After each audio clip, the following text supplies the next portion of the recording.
په ټول هیواد کې نور په هیڅ نوم جګړه نه غواړو.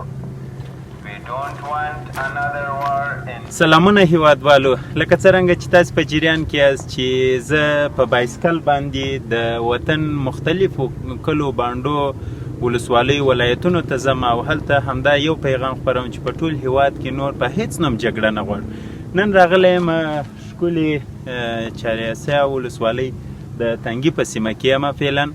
نو دلته مې د مختلفو خلکو سره ولیدل او دا پیغام مې شریک کړی. اوس مې غوښتله چې همدا پیغام چې تر اوسه پرې ما په نورو ژبو لیکلی هغه ژبې هم تاسو ته په کت یاداوري کړمه. لومړی زموږ ستاسې پښتو ژبه او وروسته چینایي ژبه، روسي ژبه، فرانسوي ژبه، عربي ژبه،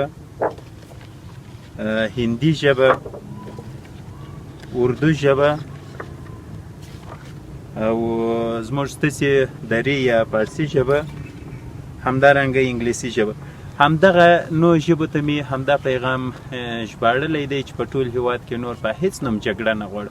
هیله ده تاسې هم دا پیغام تر نورو دوستانو کلیوالو ورسوئ، حتی د نورې نړۍ تر انسانانو دا پیغام ورسوئ چې نور موږ په ټول هیواد کې په هیڅ نامه جګړه نه غواړو.